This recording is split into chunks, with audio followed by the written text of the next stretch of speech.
A Middleton woman can finally start the process of piecing her life back together after surviving a stabbing last November. A Canyon County judge sentenced her attacker, Wyatt Cunningham, to 15 years in prison. He will be eligible for parole after 8 years. Andrew Bartline talked to the survivor today and her family at the Canyon County Courthouse.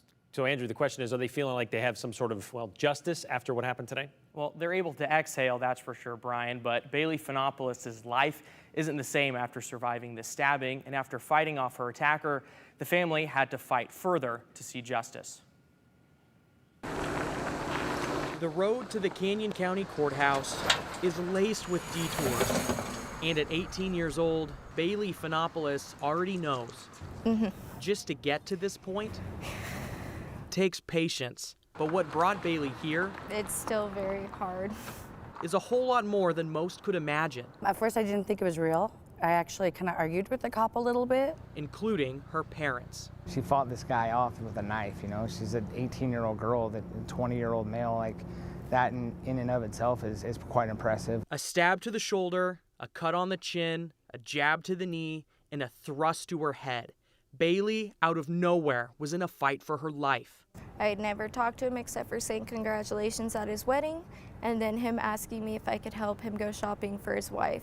And I had said yes, that is it. And the attack would have ended much differently if it wasn't for a change of direction. He stabbed me in the head, which the knife bent, and if the tip of the knife did not break off in my knee, it would have killed me. Today, Bailey and her family watched a Canyon County judge sentence Wyatt Cunningham to 15 years in prison. But this sentence, too, was a detour. It was originally 2 years. The prosecutor originally agreed to a plea deal with Cunningham. He made a deal we didn't agree with. Until a new prosecutor took over the case and listened. We felt like she cared, and she was a part of this with us. It wasn't just getting a notch on our belt to get a case closed.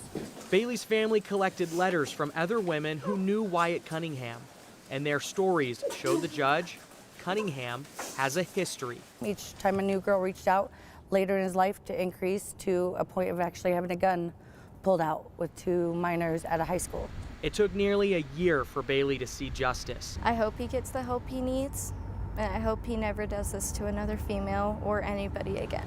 But the impact of her attack will linger for years to come. It's hard to be around in public areas because I don't know what's going to happen next, who could attack me next. And while there's no guarantee on the road ahead, Bailey's made it through this. So what's a few detours? Get the help to make me a better person and help me through this so I don't let it traumatize my whole life and ruin my whole life.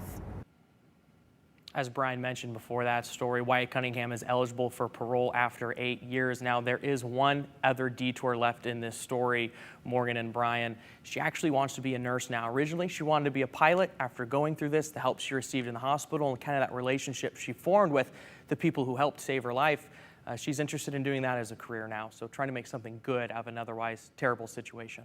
Andrew, it's so sad, and just how vocal and frustrated the family has been over the last several months as this process has played out in court just shows you the slow wheels of justice, really. Andrew, great story. Thank you. Thank you.